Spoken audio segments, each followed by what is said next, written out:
Where'd you steal this car, boy? Mercedes like this? You people can't afford the down payment, let alone the whole damn thing. Officer Garrett Brennan's flashlight beam cuts through the December night. Christmas lights twinkle on distant houses. Officer, I'm a doctor. I have an emergency. A doctor? Brennan laughs, spits near the tire. Right, and I'm Santa Claus. Step out. Now! The dashboard camera captures it all. Red and blue lights flash against frosted asphalt. It's 11:47 p.m. on Interstate 85. Inside the Mercedes, Dr. Julian Hayes sits in Navy scrubs. His phone buzzes again. Hospital emergency, lights up the screen. His hands shake on the wheel. Brennan taps his flashlight against the window.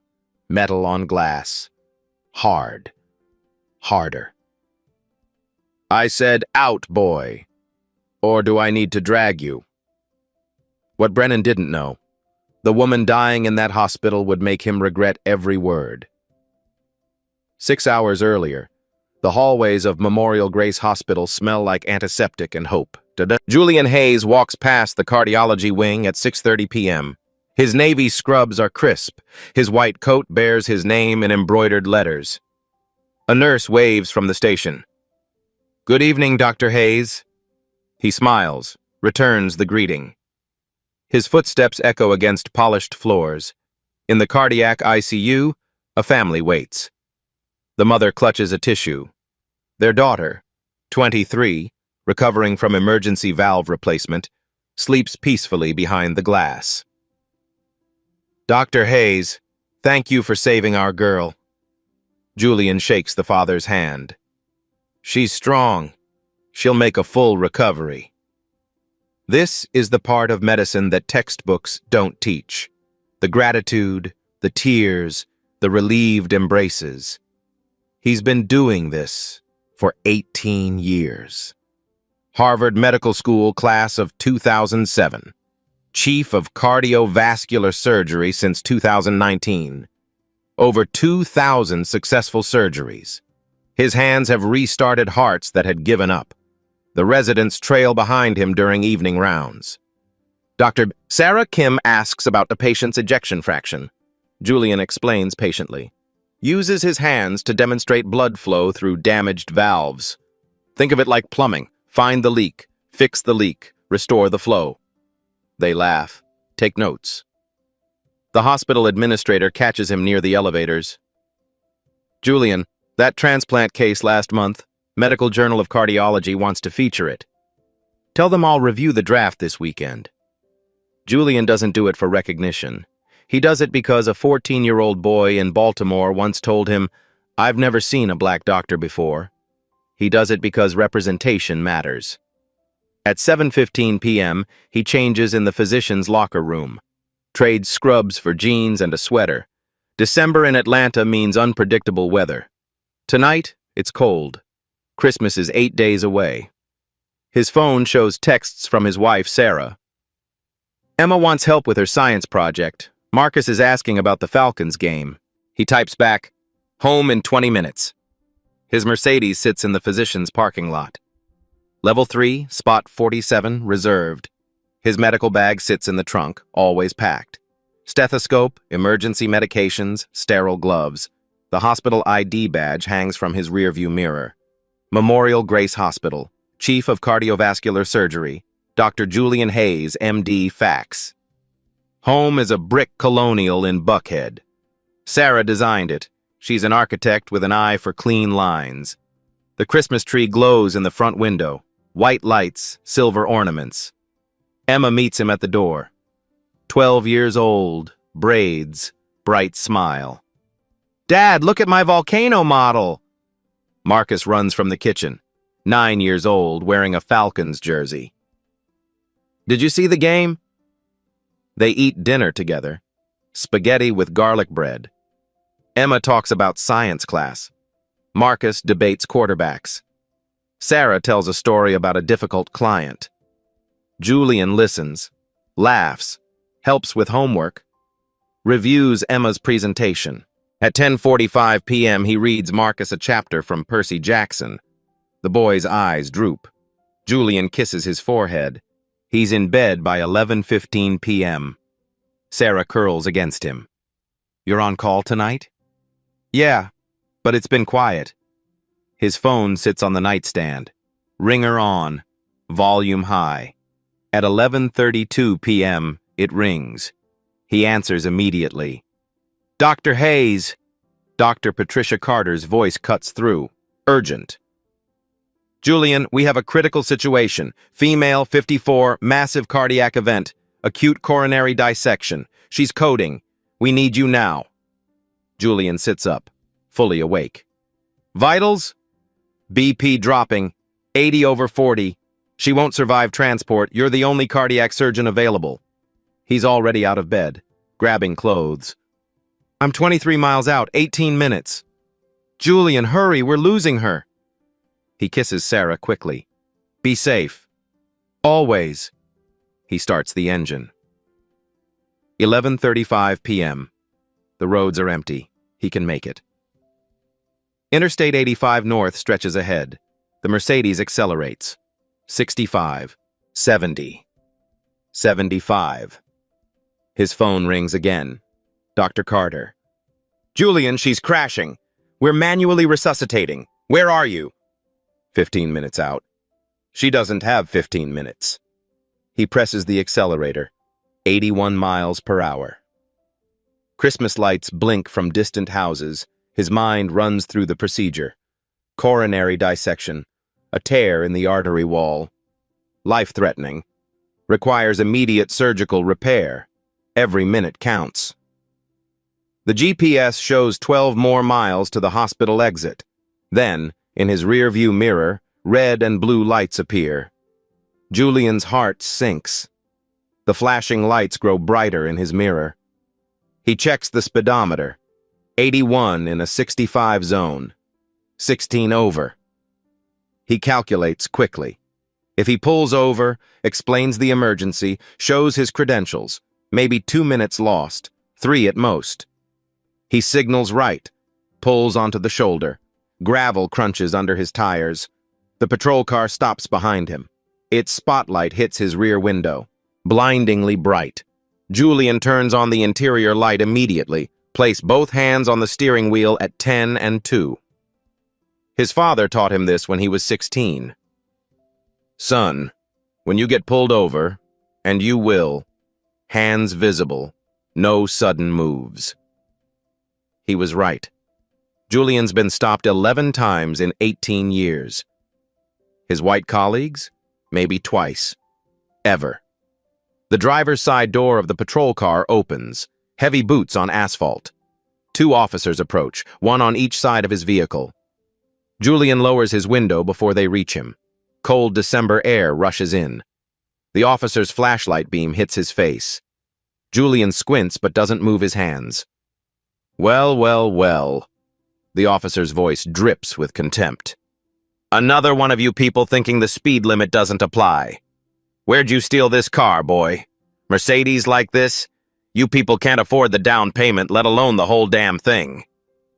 Julian's jaw tightens, but his voice stays calm, professional. "Officer, I'm Officer Julian Hayes, Chief of Cardiovascular Surgery at Memorial Grace Hospital. I have a patient dying.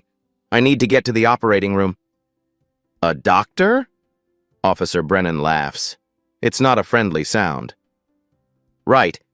And I'm Santa Claus. License and registration. Now." The flashlight taps against Julian's window. Metal on glass. Once, twice, 3 times. Each tap is harder than the last. Julian reaches slowly for his glove compartment.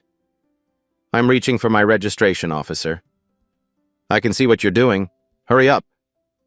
Julian retrieves his documents. His hands are steady despite the adrenaline. He hands over his driver's license and registration. Both are legitimate, both clearly showing his name, his address in Buckhead, his clean record. Brennan examines them with his flashlight. "Julian Alexander Hayes. Buckhead address. Sure. He looks up. Studies Julian's face with open suspicion. "How'd you afford Buckhead? Drug money? Rap career?" "I'm a cardiovascular surgeon. I earn my living saving lives. Julian points to his hospital ID badge hanging from the rearview mirror. The laminated card clearly shows his photo, his credentials, his position. Chief of Cardiovascular Surgery, Security Clearance, Level 5. Brennan ignores it. Anyone can buy a fake badge on the internet. Julian's phone buzzes on the passenger seat. The screen lights up. Dr. Carter, hospital emergency. Officer, that's my surgical team. I need to answer. You don't touch that phone. You don't move unless I tell you to move. The second officer, a woman, younger, blonde, leans down to look through the passenger window. Her nameplate reads Walsh. She spots the stethoscope on the passenger seat, the medical textbooks, the hospital parking pass. Garrett, she says quietly. His credentials look legitimate. Brennan shoots her a look. I'll determine what's legitimate, Rita. Stay in your lane. He walks back to the patrol car with Julian's documents, takes his time, runs the license through the system. Julian watches the clock on his dashboard. 11:48 p.m. 1 minute gone. His phone buzzes again, then again. In the patrol car, Brennan's computer screen shows the results. Clean record, no warrants, no violations. Vehicle registered to Julian Alexander Hayes. Everything checks out. But Brennan takes his time anyway. 4 minutes pass. 5. 6. Julian's phone rings. The sound fills the car. He can hear Dr. Carter's voice through the speaker. Dr. Hayes, Julian, where are you? The patient is in VFib. We're losing her. Through the windshield, Julian watches Brennan finally exit the patrol car. The officer walks slowly, deliberately. 7 minutes now. 7 minutes that patient doesn't have. Brennan returns to Julian's window. Step out of the vehicle. Officer, please. I've given you my license, my registration. Everything is in order. I have a woman dying, I said. Or do I need to remove you? Officer Walsh positions herself at the passenger door. Her hand rests on her weapon. Julian unbuckles slowly, opens the door, steps out onto the cold shoulder of Interstate 85. He's 6'1". Brennan is maybe 5'10", but the gun and badge shift the power dynamic entirely. Hands where I can see them. Julian raises his hands. He's wearing jeans, a pullover sweater, and his navy hospital scrubs underneath. The scrub pants are visible below his jeans. Brennan's flashlight travels up and down Julian's body. What are you really, boy? Drug dealer? Pimp? You dress like a janitor and drive a Mercedes. That doesn't add up. I'm a surgeon. I was at home when I got called in. I didn't have time to change completely. Sure. Brennan steps closer. Too close. Let me tell you what I think. I think you stole this car. I think those credentials are fake. I think you're running drugs in that fancy trunk. Officer Brennan. Julian reads the nameplate now. Please call the hospital. Memorial Grace, extension 4247. Ask for Dr. Patricia Carter. She will verify everything. Oh, now you're begging. You should have thought about that before you decided to speed. A car passes on the interstate, slows down. The driver, a middle-aged white man in a suit, pulls over 50 yards ahead. He gets out with his phone. Officer, this seems excessive, the man calls out. I'm recording this. Brennan's head snaps toward him. This is police business. Move along or I'll arrest you for obstruction. The man hesitates. I'm just observing, that's my right. Get back in your car, now. The lawyer slowly returns to his vehicle, but he doesn't leave. He stays parked, phone pointed toward the scene. Brennan turns back to Julian, even angrier now. You see what you caused? You people always make a scene. Julian's phone rings again in his car. The sound carries in the cold night air. Brennan walks to the Mercedes, reaches in through the open window, grabs the phone. Officer, that's my property. Brennan answers it. Hello? Dr. Carter's frantic voice is audible. Dr. Hayes, where are you? The patient is critical. Her heart is failing. Brennan's voice is mocking. Sorry, the doctor is a little busy right now. He's been a bad boy. He hangs up, tosses the phone onto the patrol car hood. Julian feels something crack inside his chest. You just condemned a woman to death. Dramatic, aren't we? Brennan spits on the ground near Julian's feet. If there's really a patient, other doctors can handle it. I'm the only cardiac surgeon on call tonight. She has an acute coronary dissection. She needs me. Right now. Then I guess she picked a bad night to get sick. Officer Walsh shifts uncomfortably. Garrett, maybe we should verify. Rita, I said I've got this. Brennan walks to the Mercedes trunk. Pop it. On what grounds? Probable cause. I smell marijuana. That's false. I'm randomly tested at the hospital. Are you calling me a liar? Brennan's hand moves to his belt. Julian forces himself to breathe. No, sir. Then pop the trunk. Julian reaches into the car, press the trunk release. Brennan lifts the trunk lid. Inside, Julian's medical bag, a spare tire, emergency supplies. He unzips the medical bag, pulls out surgical instruments, scalpels in sterile packaging, hemostats, clamps. Weapons. Rita, document these weapons. Those are surgical tools. Look at the packaging. Could be used as weapons. Officer Walsh examines the bag. Her flashlight illuminates prescription pads with Julian's name, his DEA number, hospital credentials, security badges. Garrett, her voice is uncertain. This all looks legitimate. The prescriptions have his DEA number, boss. I said I've got this, Rita. Brennan opens the glove compartment, finds patient notes, surgery schedules, confidential medical records. Julian moves forward. Those are protected by HIPAA. Oh, now you're a lawyer too? Brennan pulls the papers out, lets them scatter across the highway shoulder. Wind catches them. The dashboard clock reads 11:56 p.m., 11 minutes gone. Officer Brennan, Julian's voice is steady. I have never begged another man for anything in my life, but I am begging you now. Please, let me go to that hospital. Write me every ticket you want. Arrest me afterward. But let me save her life first. Brennan steps close. Julian can smell coffee on his breath. You think you're better than me, don't you? With your fancy car and your fake credentials. I think I'm a doctor. And I think there's a patient dying. Where'd you really go to school? Community college? Brennan's voice is venomous. Probably affirmative action got you in. Julian closes his eyes briefly. Harvard Medical School, class of 2007, top 15%. I earned every grade. Harvard? Sure you did. 12 minutes now. The lawyer's car sits 50 yards away. Phone still recording. Julian's phone buzzes repeatedly on the patrol car hood. Hospital emergency? Dr. Carter. Critical. Brennan walks over, looks at the screen, deliberately lets it ring out. Brennan picks up Julian's phone from the patrol car hood, studies it like it's evidence of a crime. The screen shows 15 missed calls, 23 text messages, all from Memorial Grace Hospital. Busy phone for a fake doctor.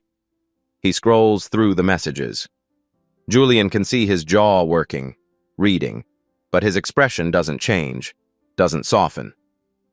Officer, those messages prove... These prove nothing. Anyone can program contacts into a phone. Brennan pockets the device. You'll get it back when I say so. Julian's hands curl into fists at his sides. He forces them open. Breathe. Stay calm.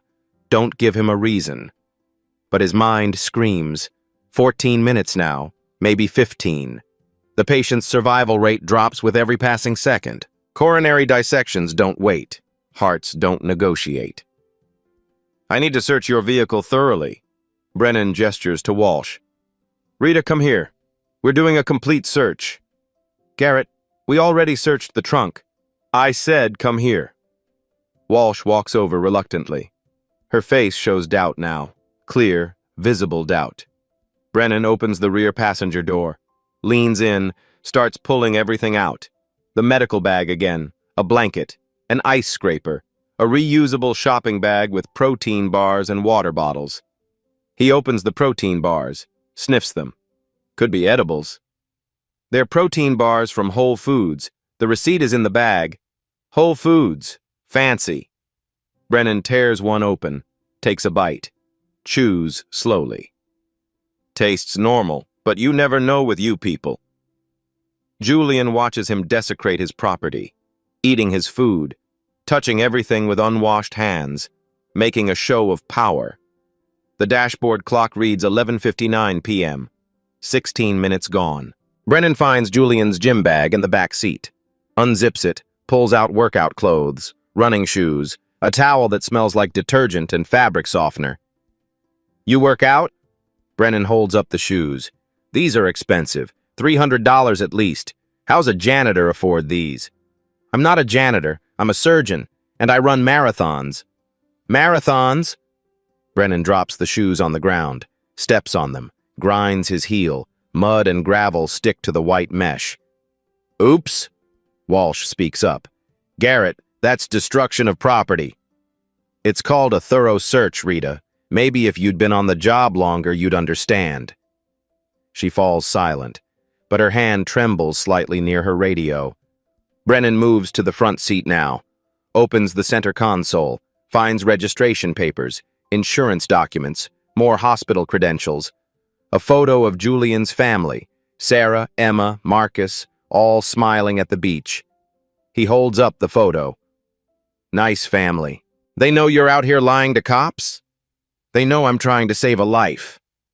Sure they do. Brennan tosses the photo back. It lands face down on the passenger seat. He opens the sun visor. Nothing falls out. He checks under the seats, feels along the door panels. He's searching for something, anything, to justify this stop. But there's nothing, because Julian is exactly who he says he is. The clock reads 12:02 a.m., 19 minutes now. Julian's chest feels tight, not from fear, from helplessness, from watching time slip away while a woman dies because of the color of his skin. Officer Brennan, please. His voice cracks slightly.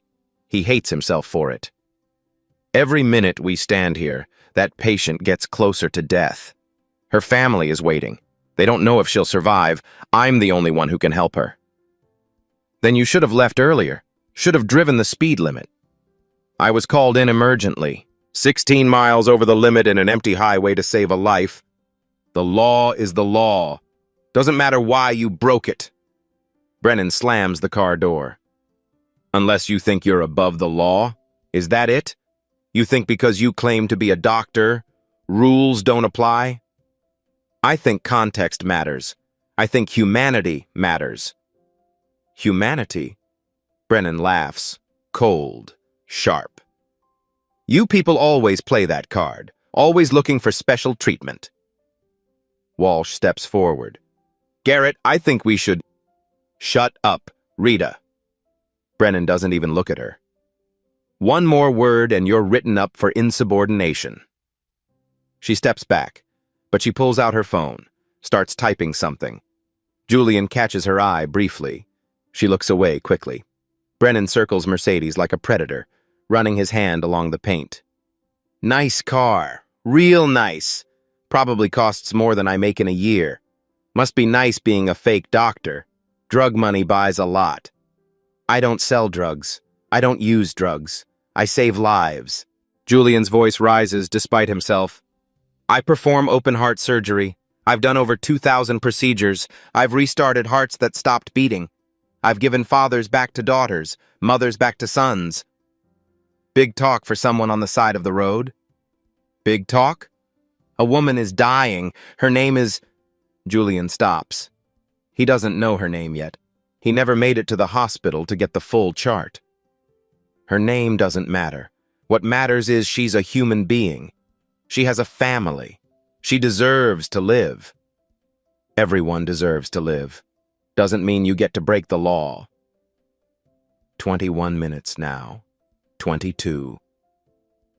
Julian thinks about Margaret Shaw's heart, the dissection spreading, the artery wall tearing further with each heartbeat, the blood pressure dropping, the oxygen failing to reach her brain, her organs, her extremities. He thinks about Dr. Carter and the ER team manually compressing her chest, shocking her heart when it stops, injecting medications that buy minutes, not hours. He thinks about the family in the waiting room, probably holding hands, probably praying. Officer Brennan. Julian's voice is quiet now, defeated. What do you want from me? What can I do to make you believe me? Want to know what I want? Brennan steps close again, invades Julian's space. I want you to admit you're lying. I want you to tell me where you really got this car. I want you to show me some respect. I've shown you nothing but respect. No, you've shown me attitude. You've shown me entitlement. Brennan pokes Julian's chest with one finger. Hard. You think you're better than me. Julian doesn't move, doesn't react. I don't think I'm better than anyone. I think I'm late. I think a patient needs me. Brennan pokes him again. Harder. Say you're sorry. For what? For speeding, for wasting my time, for lying to me. I'm sorry for speeding, but I'm not lying. Say you're lying. Julian's jaw sets. I won't lie to make you feel powerful. The poke becomes a shove, two-handed, against Julian's shoulders. Julian stumbles backward, catches himself. His medical training kicks in. Don't fall. Don't give him a reason to escalate. Don't let this become violent. Garrett! Walsh's voice is sharp now. That's assault. He was advancing on me. You saw it, right, Rita? He was being aggressive. Walsh's face goes pale.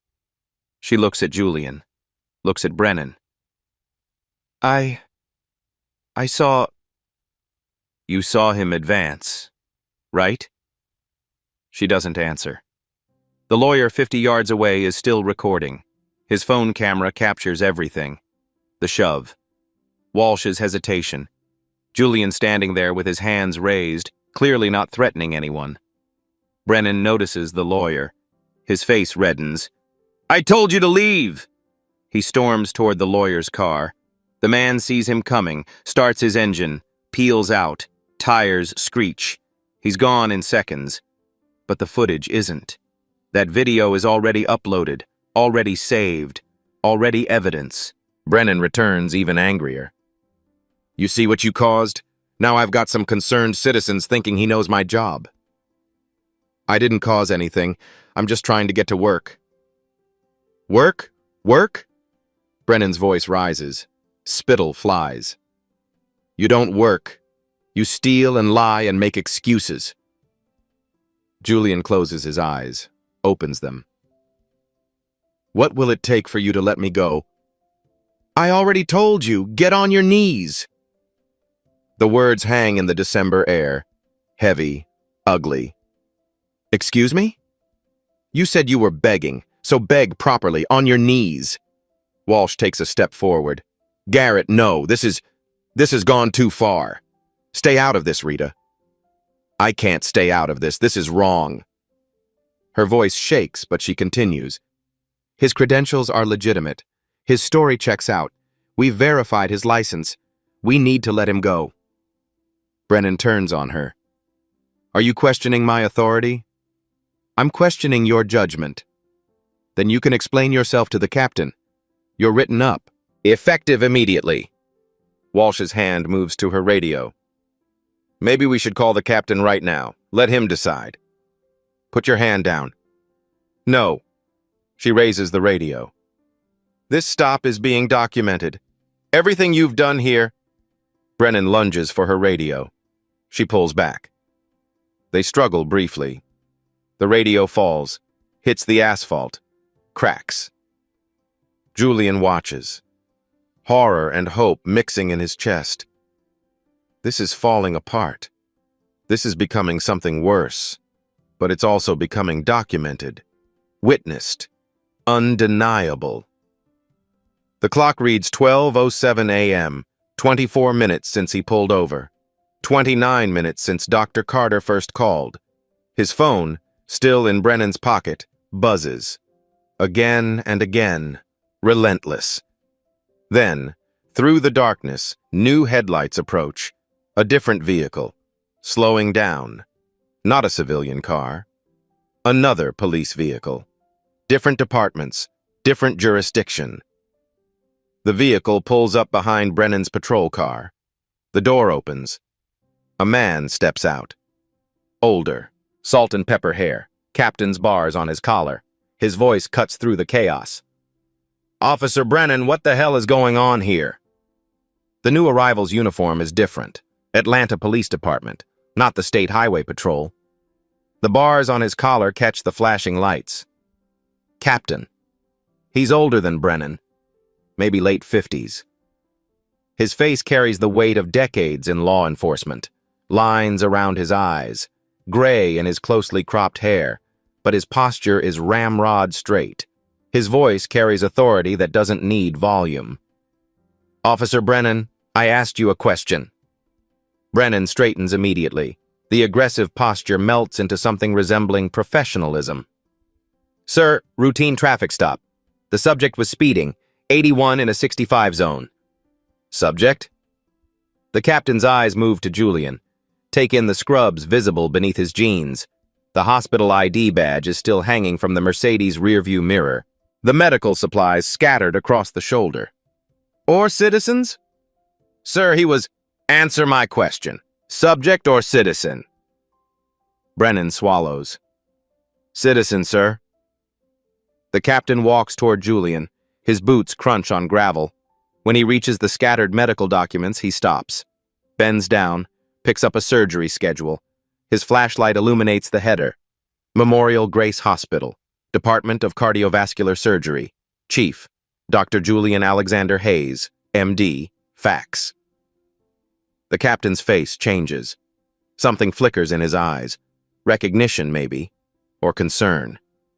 He picks up the hospital ID badge that fell during the search, studies the photo, looks at Julian. Back to the photo. "Are you Dr. Julian Hayes?" Julian's voice is hoarse, exhausted. "Yes, sir." "The Dr. Julian Hayes, Chief of Cardiovascular Surgery at Memorial Grace?" "Yes, sir. I'm trying to get to an emergency surgery." The captain's face goes pale. Actually pale. The color drains like someone opened a valve. "What emergency?" "Female patient, 54 years old, acute coronary dissection. Called in 29 minutes ago." Julian's voice cracks. "She's dying. I'm the only cardiac surgeon available." The captain's hand trembles slightly. "What patient? What's her name?" "I don't know yet. I was called in emergently. I never made it to the hospital to—" The captain pulls out his phone. His fingers shake as he dials. He turns slightly away, but Julian can hear everything. "Memorial Grace Emergency Room, now!" Pause. Long. Terrible. "Dr. Carter? This is Captain Leonard Shaw, Atlanta PD." His voice breaks on his own name. "The cardiac emergency, what's the patient's name?" Another pause. Longer. The captain's knees buckle slightly. He catches himself against Julian's Mercedes. "Margaret Shaw?" He says it like a question. Like maybe he heard wrong. Like maybe the universe isn't this cruel. Dr. Carter's voice carries through the phone. Tinny but clear in the cold night air. "Captain Shaw, is that you? Your wife, we've been trying to reach you. She's in critical condition. We need Dr. Hayes immediately. She's coding." The phone slips from Captain Shaw's hand, hits the ground, doesn't break. He stares at Julian. Through Julian. His mouth opens but no sound comes out. "That patient," his voice is barely a whisper, "is my wife, Margaret." Time stops. Complete. Total. Silence. Even the highway sounds fade. No cars. No wind. Just Shaw's breathing. Rapid, shallow, panicked. "Sir, I'll go now." Julian moves toward his car. Shaw's hand shoots out, grabs Julian's arm. "You stopped him?" He turns to Brennan. The grip on Julian's arm is desperate. You stopped the one surgeon who can save her? Brennan's face drains of color. Sir, I didn't know. He was speeding. I thought... You thought? Shaw's voice explodes. Raw. Anguished. You thought what?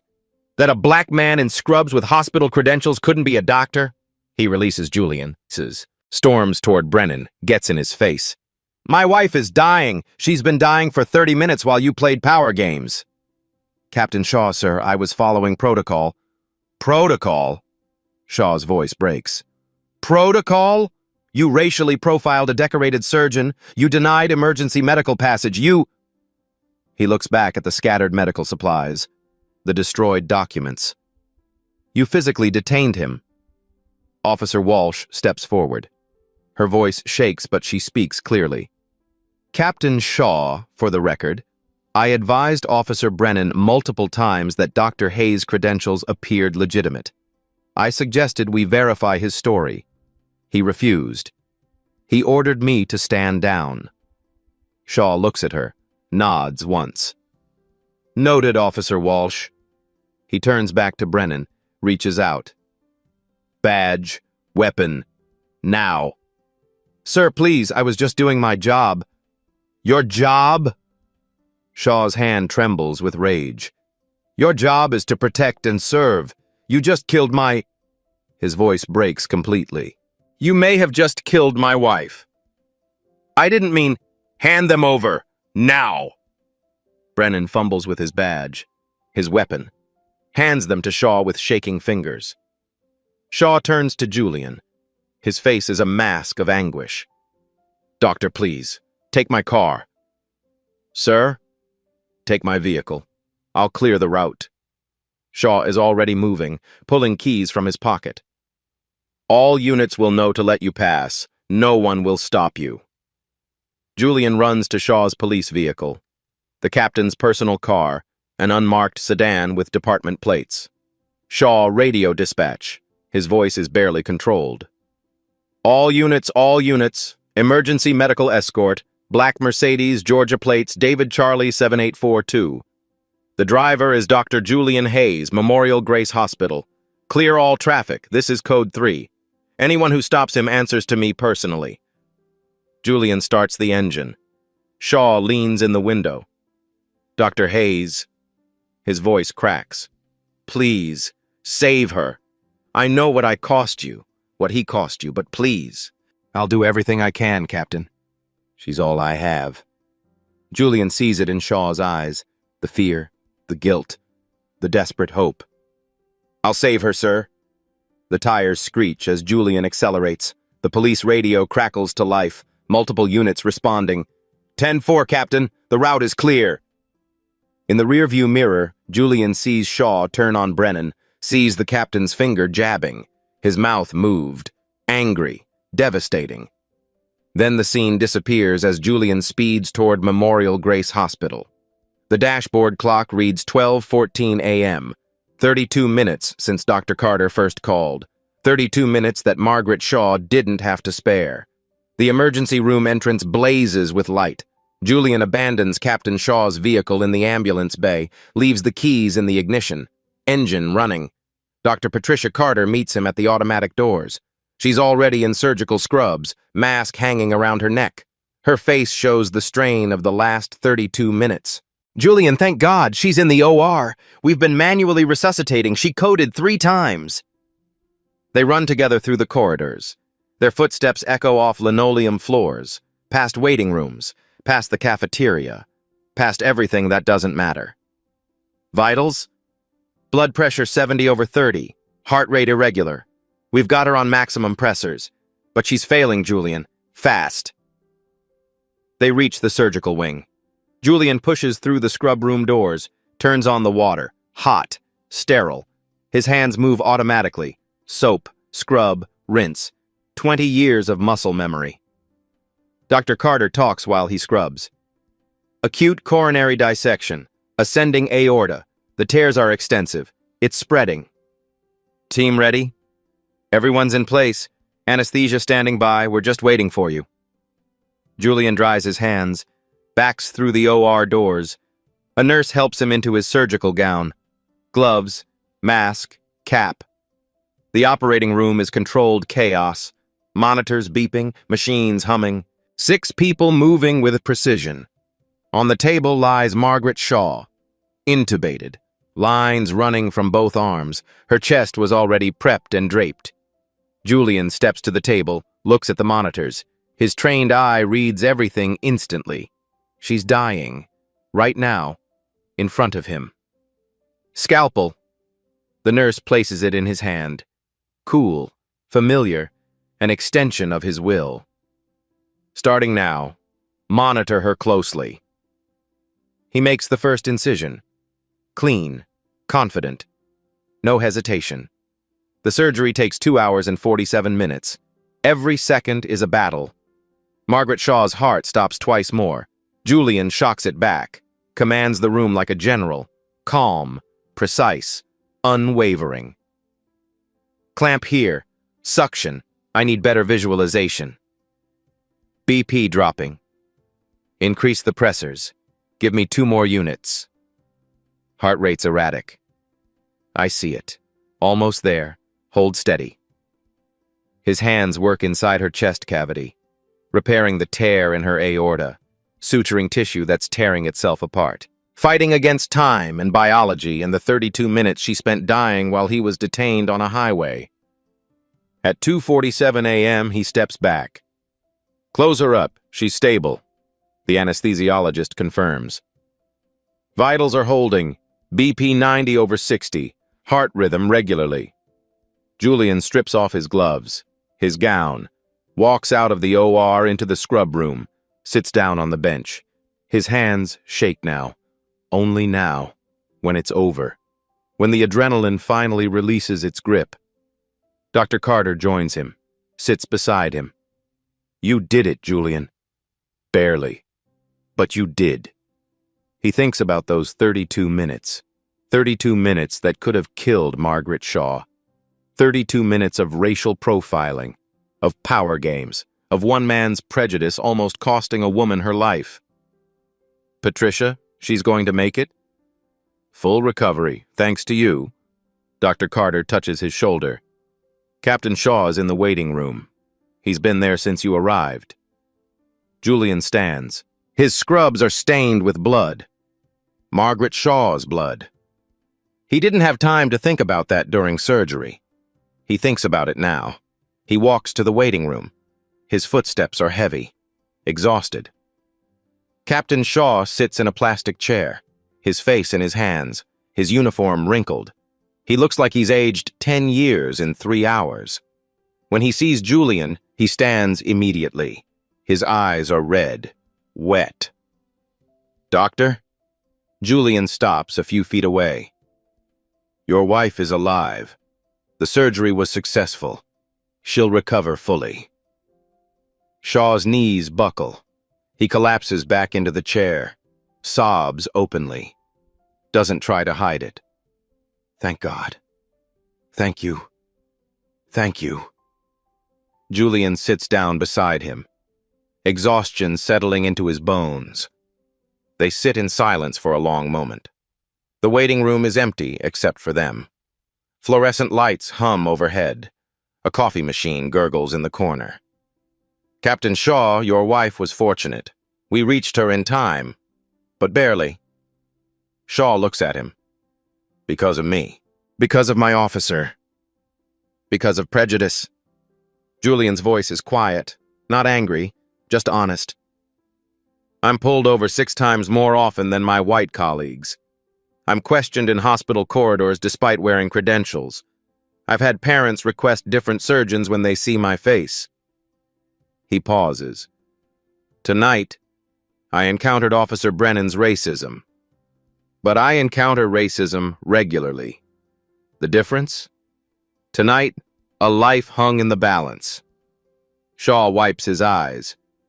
Dr. Hayes, I promise you, Brennan will face full accountability. I don't want revenge, Captain. I want change. You'll have both. Shaw's jaw sets. I swear it.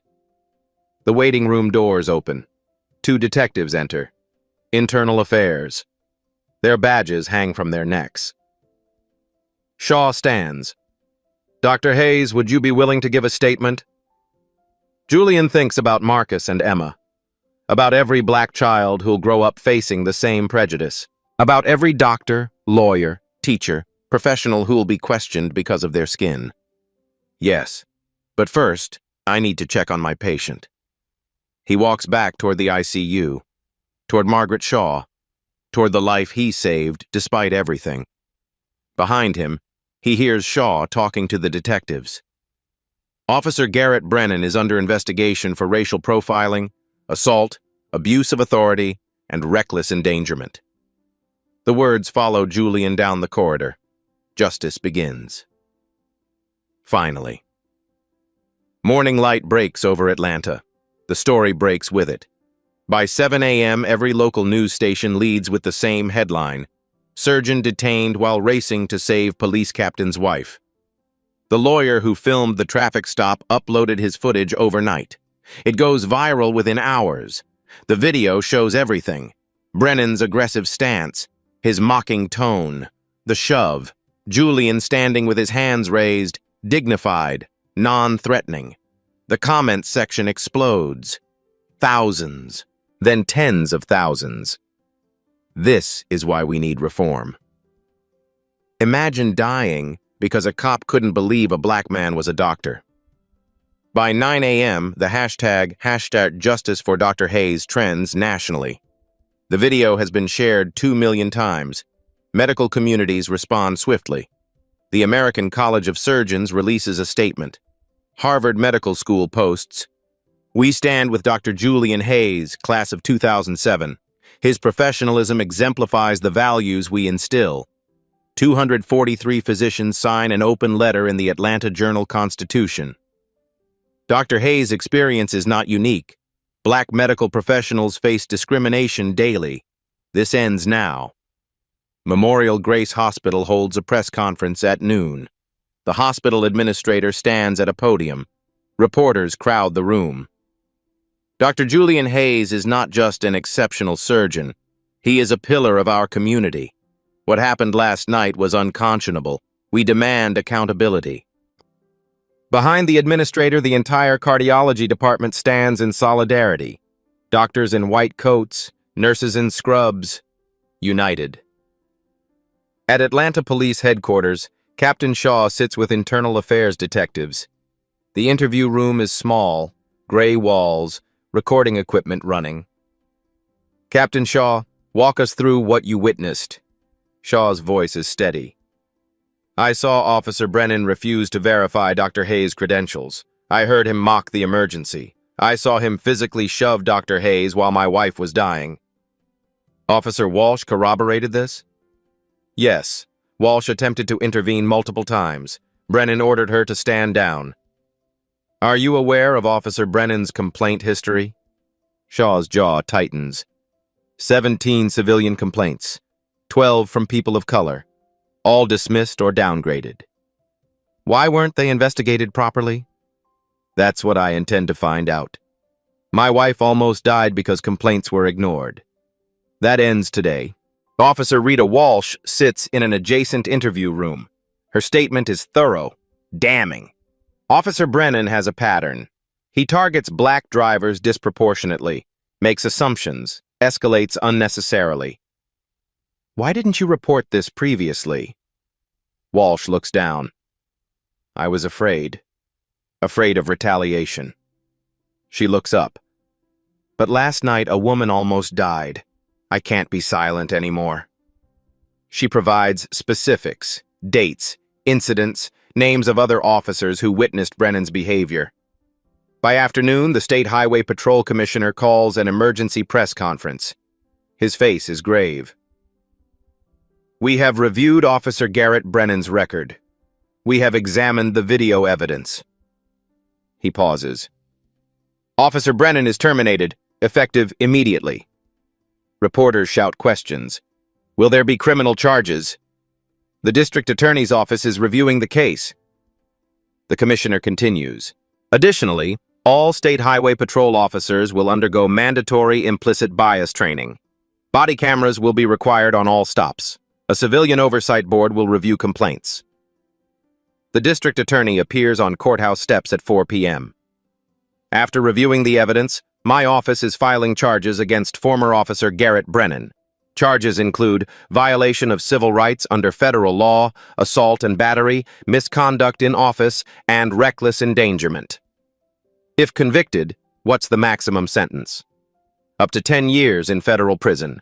Mr. Brennan will never serve in law enforcement again. Garrett Brennan is arrested that evening. The same hands that pushed Dr. Hayes are now handcuffed. Booking photo, fingerprints, orange jumpsuit. The irony is not lost on anyone. Dr. Julian Hayes files a federal civil rights lawsuit 3 days later. ACLU lawyers flank him at the press conference. Julian wears a suit, not scrubs. He looks every inch the accomplished professional he is. I'm not doing this for money. I'm doing this for change. For every black professional who's been questioned, doubted, dismissed. For every life put at risk because someone couldn't see past skin color. The lawsuit demands policy reforms, training programs, accountability measures. Officer Brennan didn't act in a vacuum. He acted in a system that enabled him, protected him. Julian looks directly at cameras. We're suing that system. 3 months later, the trial begins. The federal courthouse in Atlanta is packed. News trucks crowd the parking lot. This case has become a flashpoint. Inside, the prosecution builds their case methodically. Dashboard camera footage plays on screens. The jury watches Brennan's contempt, his aggression, his racism. The lawyer's cell phone video plays next. The shove was captured perfectly. Julian's restraint is obvious.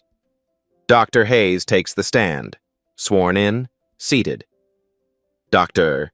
Hayes, describe what you felt during that traffic stop. Julian's voice is steady. Powerless. Despite my education, my credentials, my position, I was reduced to a stereotype. What were you thinking about? My patient, Margaret Shaw. I was calculating her survival rate, watching it drop with every passing minute. The courtroom is silent. I thought about my children, about how I'd explain that prejudice killed a woman. Defense attorney cross-examines, tries to paint Brennan as following protocol, but the evidence is overwhelming. Captain Shaw testifies. His voice breaks.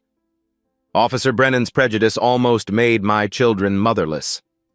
It shames our profession. Officer Walsh testifies, provides detailed accounts of Brennan's pattern behavior, names other victims. The jury deliberates for 4 hours.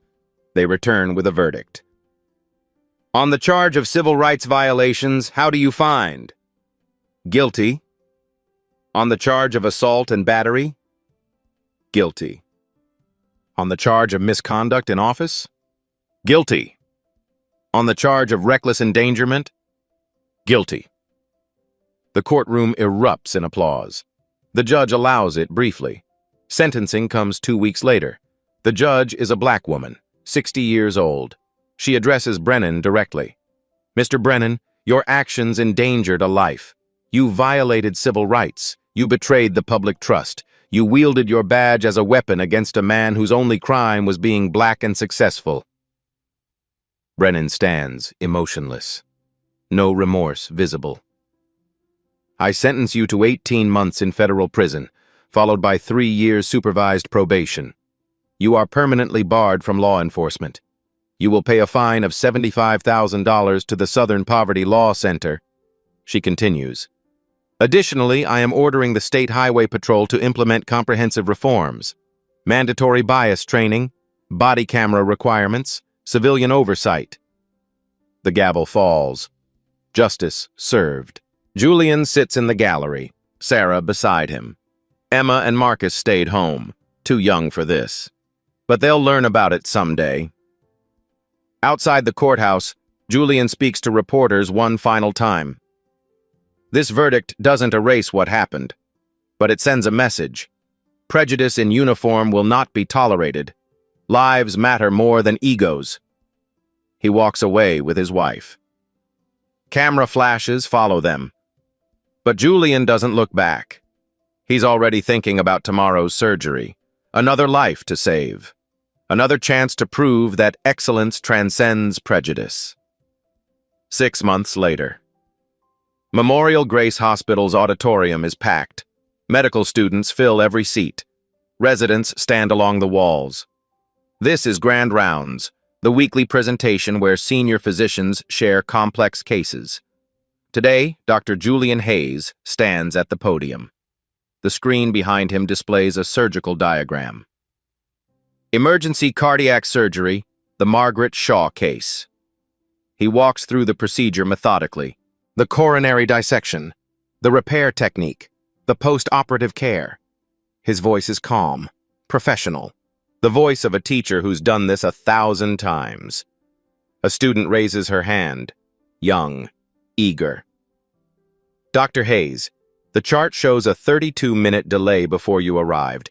How did that impact the surgery? Julian pauses. The auditorium goes quiet. External factors delayed my arrival. The patient's survival rate dropped significantly, but we adapted. We overcame it. That's what surgeons do.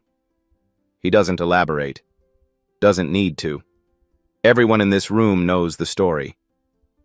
After the presentation, Julian returns to his office. The afternoon sun streams through the window. His desk holds the usual clutter: patient files, medical journals, a framed photo of his family. There's a knock on the door. Come in. Margaret Shaw enters. She's 64 now, not 54. Time moved forward, but she's healthy, vibrant, alive. Dr. Hayes, I hope I'm not interrupting. Julian stands, smiles. Mrs. Shaw, never an interruption. How are you feeling? Wonderful, thanks to you. She holds out a basket. Homemade cookies. The scent of chocolate chips fills the office. My grandchildren helped make these. Grandchildren? 3 now. The youngest was born last month. Her eyes shine. I got to hold her, Julian, because you saved my life. They sit together, talk about recovery, about family, about second chances. Margaret's voice drops, becomes serious. I've been speaking at community forums about what happened that night, about implicit bias, about the cost of prejudice. That's brave of you. It's necessary. My husband, Len, he's changed the entire department. New policies, new training, real accountability. She pauses. But it shouldn't have taken my near death to make it happen. No, it shouldn't have. I want you to know, I'm grateful, not just for the surgery, for your grace, your dignity. You could have been angry, bitter. Julian considers this. I was angry. I am angry. But anger without action is just noise, so I channel it into teaching, into advocacy, into making sure the next Dr. Hayes doesn't face what I faced. Margaret nods, understands. She leaves the cookies and a hug. After she's gone, Julian sits at his desk. Think about that December night, the flashing lights, the cold, powerlessness. He thinks about Brennan, in federal prison now, serving his sentence, learning what it means to be powerless. He thinks about the 43 other officers who were disciplined or terminated after the department-wide audit. The system that protected them finally held them accountable. He thinks about Officer Walsh, still on the force, now training other officers on intervention, on speaking up, on choosing right over easy. He thinks about Captain Shaw, Deputy Chief Shaw now, using his position to dismantle the structures that enabled Brennan. Change is slow, but it's happening. Julian's phone buzzes. A text from Sarah. From, Emma wants to be a doctor. She told her guidance counselor today. She said she wants to be like you. He smiles, types back. Tell her I'm proud. Tell her she can be anything she wants. He thinks about Emma, about Marcus, about the world they'll inherit. It won't be perfect. Prejudice won't disappear overnight, but it will be better. Because people fought. Because people demanded change. Because one night on a highway became a catalyst. Julian stands, looks out his window at the city. Atlanta spreads below him. Millions of lives, millions of stories. He thinks about all the patients he's saved, the hearts he's restarted, the families he's kept whole. That's what matters. Not the recognition, not the lawsuit, not the viral video. The lives, always the lives. His pager beeps. Another emergency, another patient, another chance to make a difference. Julian grabs his coat, heads toward the elevator. This is who he is. This is what he does. He saves lives, despite everything. Because of everything. The elevator doors close. He rides down toward the ER, toward another crisis, another opportunity to prove that excellence transcends prejudice, that dignity defeats hatred, that one person can change the world, one heartbeat at a time. If this story moved you, share it. Comment below. Have you or someone you know experienced discrimination? Your voice matters. Your story matters. Hit subscribe to Black Tales Stories to see more stories where justice prevails, where systems change, where people fight back and win. Follow for updates on real cases of reform, real accountability, real progress, because every share, every comment, every conversation, it all adds up. It all matters. Here's what I want you to ask yourself. That night on Interstate 85, Officer Brennan saw a black man in a Mercedes and assumed criminality. He saw hospital credentials and assumed forgery. He heard about a dying patient and assumed lies. He couldn't imagine that a black man could be the chief of cardiovascular surgery. Couldn't imagine that his prejudice would cost someone everything. If Officer Brennan had stopped a white doctor that night, would Margaret Shaw still be alive? Would her husband still have a wife? Would her grandchildren still have a grandmother? Think about that. Think about how many Margaret Shaws don't survive. How many Dr. Hayes never reach their patients. How many families are destroyed by prejudice dressed in a uniform. And then decide what kind of world you want to live in. A world where credentials don't matter because skin color speaks louder? Or a world where excellence is recognized regardless of melanin? The choice is ours. Every day, every interaction, every moment we choose to see people, truly see them, beyond our biases. Dr. Julian Hayes chose dignity over rage. Margaret Shaw chose advocacy over silence. Captain Shaw chose reform over comfort. What will you choose?